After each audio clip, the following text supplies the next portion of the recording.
C'est son pays. Très belle. Kidding. C'est bon? Ça va.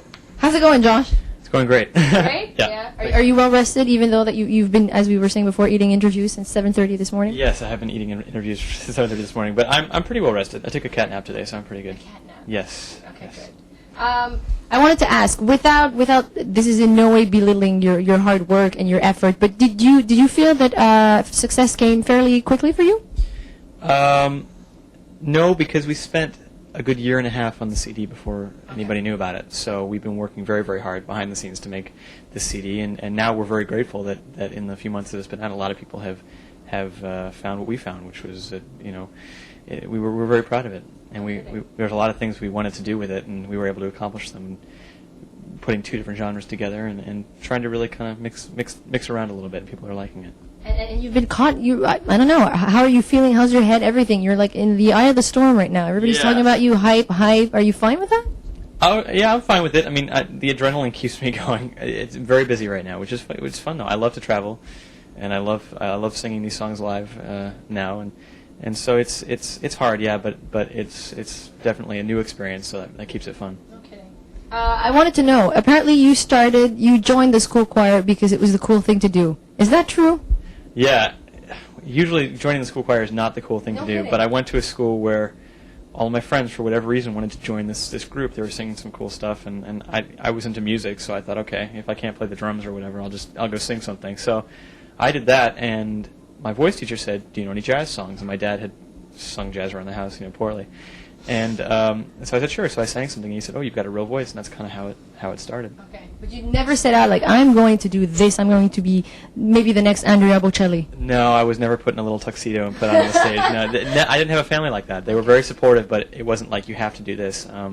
They were very much willing to let me do whatever I found my place in, and music is something I found on my own. Much later. much later? Yeah. You mentioned that you'd like to play drums, which is like totally not really the kind of stuff that you're doing right now. What kind of music do you listen to at home? I mean, I listen to everything. Classical music obviously is very inspirational for me, but I mean, I listen to everybody from System of a Down to Bjork to Depeche Mode. So and Tool. I mean, like any band that any music group, whether it be pop or rock or classical, that tries to really reinvent themselves and expand, I'm really into. But I like everything. Really? Yeah. Would you ever want to recycle yourself maybe in a rock band later on? That's what I wanted to do originally, was play drums in a rock band 5 years ago, but then I started singing. So well, not right now. I'm very passionate about what I'm doing right now, but who knows? I'll either go one way or the other in the next few years. Okay. So 3 years ago, you're at the Grammy rehearsals with Celine Dion. You have to tell us about that. To me, that sounds so. I don't know. There's no words to describe it. It was a dream. It was like, I was 17 at the time, and I was just going to high school, just taking my classes and stuff, and singing was something I did on the side. And my voice teacher had given my name to David Foster, and I had done another event for David, and he called me up one day, and he goes, "Hey, David Foster, you remember me?" I said, "Yes." He said, "Yeah, duh. I wrote a song for Celine Dion and Andrea Bocelli, and Bocelli's not showing up for the dress rehearsals. Would you mind coming in and singing with Celine?" Like he asked me like it was like no big deal. Sure. You mind coming in and filling in for Bocelli? And I thought, you know what? I don't know if I'm ready to do this. I was so stupid. I should have said, yes, absolutely. Of course I'll do it. But I was thinking, I don't want to embarrass myself. I didn't want to make a fool of myself, whatever. So I said, I don't think so, David. Not this time. Maybe next time. Like I never thought there'd be a next time. And so he goes, no, come on into the studio. I want to hear it anyway. And we went in and did it. And Celine was amazing. And it was a day that really changed my life. Rosie O'Donnell was the host of the Grammys and put me on her show, and just kind of started escalating from there. And so you consider that the first day of things moving on? Yes, definitely. It was the first day where I was able to sing in Italian and kind of sing classically for the first time. It was one of the first times I'd ever had to sing a song that was classical. So even though the prayer is a pop classical song, and it was just And if I'd known what it was going to lead up to, I would have been much more nervous than I was. But it was just something. Oh yeah, it was just something I did for fun. Oh, hi Celine, very nice to meet you. It was just kind of like, this is so cool. Just enjoy every minute, and I did. I wasn't very nervous because Celine made it so comfortable because she's so nice, very very nice. And little did I know, we just kept working together, and eventually the CD came out with the same song that I did that day. Yeah. You have such an impressive team behind you, David Foster, and I was reading, Richard Marx producing, arranging stuff. How does it feel to have all this talent backing you, supporting you? It's very comforting to have that kind of talent. It's also, the pressure's on. When you have those kind of people behind you, it means that your expectations are that much higher. Okay. And so so I've learned quite a bit from them, and I've gotten such great support from them. But it means I've had to work, that much harder. And I'm a perfectionist, and all the people that I'm working with are perfectionists. So, that's why we're in the studio so long. That's why we strive to make the best music possible. Are you ever afraid of letting them down? Does that ever cross your mind? Or yourself down, maybe? I don't know. Yeah, I mean, what is horrible to me. I'm very critical of myself. So people are saying, "Don't be so hard on yourself. It was good. Don't worry about it." So of course, there's always that going on in anybody's mind, I think. But yeah, I mean, I'm always concerned about. I mean, everybody's worked so hard, and me included, and just not letting myself down and not letting anybody else down. We've made a CD that we're very proud of, and we're gonna work really hard. Another milestone, was also the Ally McBeal show. Yeah. Apparently flooded with emails and who's this man and he's so cool. More pressure or just again fun? No, that was kind of the beginning of wow, this is kind of fun. My family and I watched it in the living room, and we were like, oh, that was cool. It was like the Grammy thing. We're like, oh, that was cool. I never expected to do that again. Really? And well, it was just cool. It was just like fun. Like, wow, David Kelly wanted me to act in something. That's pretty amazing.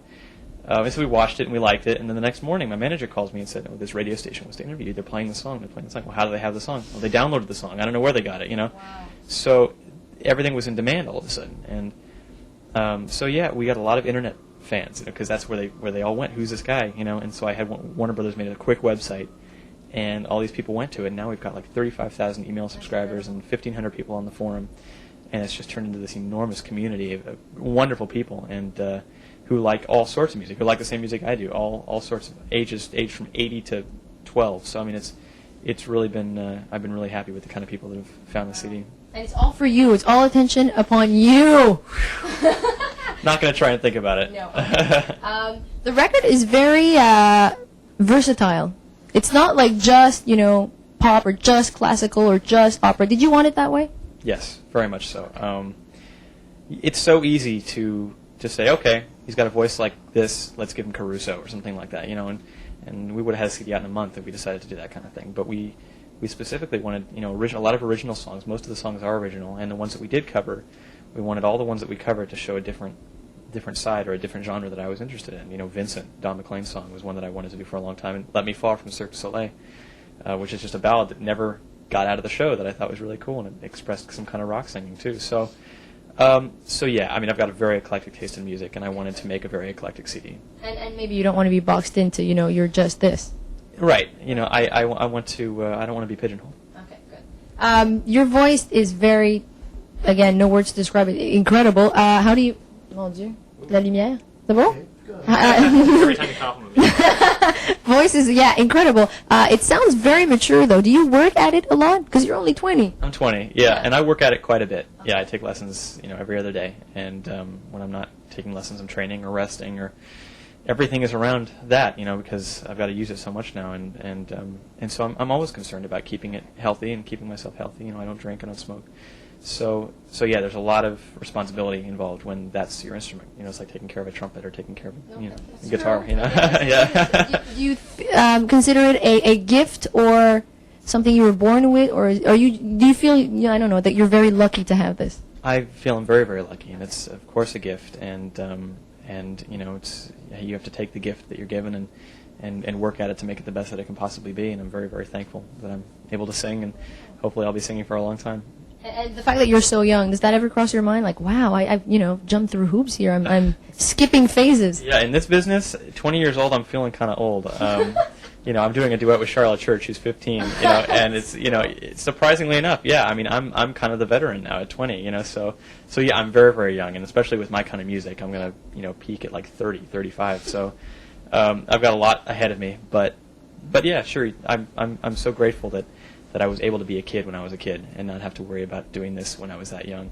And I'm glad that it's all kind of happening now, because I feel like I'm really ready right now. You mentioned Charlotte Church. What is it right now? There's like a bunch of younger people with really great deep voices who sing this kind of music. Is it like a trend? Where does it come from? I don't know. I think just as there are such talented pop singers at this age and such talented rock singers at this age, there are just as many talented classical singers at this age.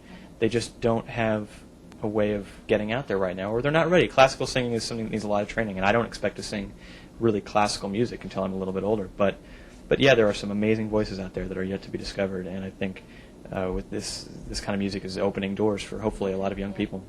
What about what are you off to next? I think you're doing something for the Olympics, right? Yes, Charlotte Church and I are singing the prayer at the closing ceremonies, and we're just totally pumped and honored to be doing that. It's going to be a great musical lineup. NSYNC and Bon Jovi and Barry Connick Jr. Yeah. Wow. NSYNC, Bon Jovi, and you guys. That's a cool mix. Yeah, that's pretty cool. Yeah, and it's going to be such an amazing event, and the music is going to have so much meaning, I think, and to be a part of it is great, and I'm really looking forward to it. Are you going to tour this year? Are you more promo? Do you get a chance to rest at some point? I get to rest this weekend. Okay. I get to come home this weekend, and then we start all over again next week. I'm traveling all over the place, which is great because I love to travel. And for the moment, you've put school on hold, right? Yes, for the moment I have put school on hold. That was kind of a sacrifice, but on the other hand, I felt like I needed to take this opportunity and ride with it for better or worse. Cool. Well, congratulations. Thank you. Thanks a lot. All right. Merci, Vase. Thank you so much. Thank you very much. Thank you.